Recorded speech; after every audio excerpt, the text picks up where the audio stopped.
अस्सलाम वालेकुम दोस्तों, welcome to this my vlog. जी दोस्तों, अज पंहिंजो है मेगा व्लॉग में पाण यको तव्हांखे शहर मां ॾेखारींदुमि। यको तलहार शहर तव्हांखे ॾेखारींदुमि। तलहार रेलवे खां वठी गुडूशा चौक ताईं। जी दोस्तों, पहिरीं तव्हांखे ॾेखारींदासीं तलहार जो पार्क। अचो त हलूं तलहार जे पार्क में।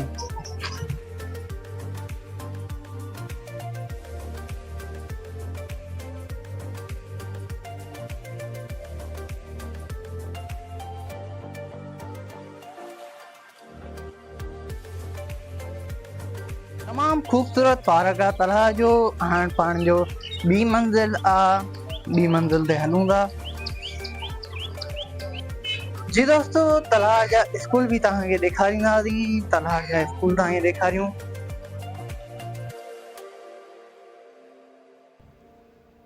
जी दोस्तों, हीअ तलहार जा स्कूल ऐं तव्हांखे ॾेखारींदासीं मामू गुलन वारो। हीअ मामू गुलन वारो ऐं तलहार जा लोहार वेठा आहिनि। हीअ जेको ॾिसी सघो था, हीअ तलहार जा लोहार आहिनि जेके पंहिंजी महिनत मज़दूरी करे रहिया आहिनि। जी दोस्तों, हाणे हलंदासीं तलहार बाज़ार जी तरफ़।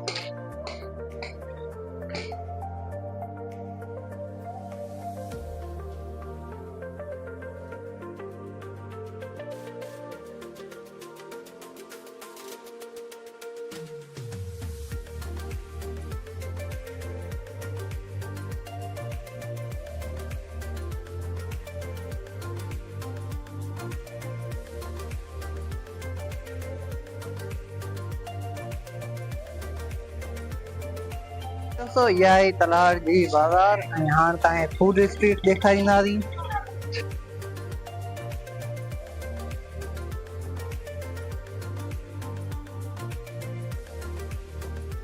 जी दोस्तों, हीअ नज़ारा आहिनि गुडूशा चौक जा, तलहार जे गुडूशा चौक जा। फाइनली असीं गुडूशा चौक ते पुॼी वियासीं ऐं उते फूड स्ट्रीट तव्हांखे ॾेखारींदी। हीअ गिदरा आहिनि। हीअ असांजो फेसबुक फ्रेंड ऐं हीअ गुडूशा चौक आहे। माशाअल्लाह, हीअ जेको ॾिसी सघो था, नवां हलाया नाला आहिनि। हाणे असां हली रहिया आहियूं तलहार रेलवे स्टेशन जी तरफ़।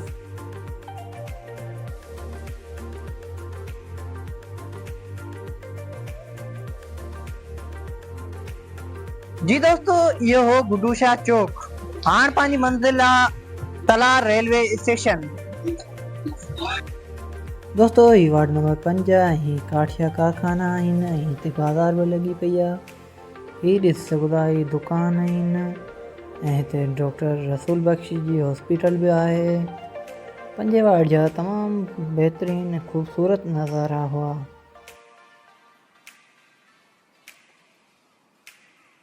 जी दोस्तों, तलहार रेलवे स्टेशन ते पुॼी विया आहियूं। अचो त तव्हांखे रेलवे स्टेशन विज़िट करायूं। जी दोस्तों, असां हींअर पुॼी चुका आहियूं तलहार रेलवे स्टेशन ते। इहो मुंहिंजे पोयां ॾिसी सघो था, तलहार रेलवे स्टेशन आहे। सलमान भाई भी असां सां गॾु आहे। हीअ तलहार रेलवे स्टेशन आहे।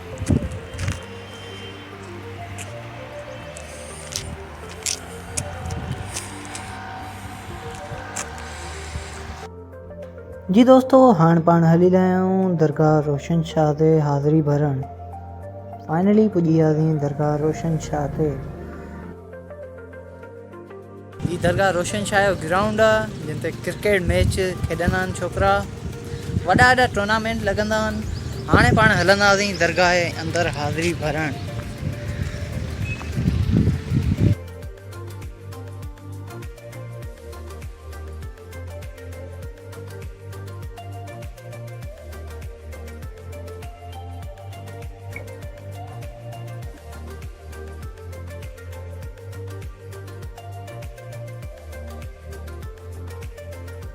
जी दोस्तों, बदीन स्टॉप ते पाण पुॼी वियासीं। हीअ जेको रोड बदीन रोड आहे, बदीन हैदराबाद रोड।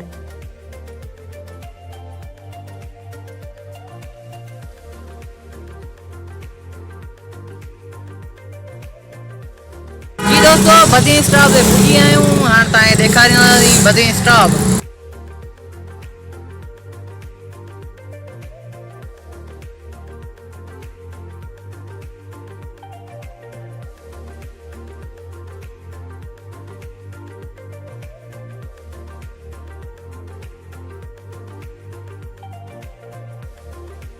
जी दोस्तों हाणे हली रहिया आहियूं असां टैक्सी स्टॉप जी तरफ़। जी दोस्तों हीअ आहे तलहार जो टैक्सी स्टॉप जिथे तमामु टैक्सियूं बीठियूं हुयूं। जी दोस्तों पार्ट 2 जल्द ईंदो। पार्ट 2 में असां तव्हांखे ॾेखारींदासीं अलावला चौक ऐं मीरवा ऐं पुरानी मीरवा मोरी। उमेद आहे त तव्हांखे व्लॉग पसंदि आयो हूंदो।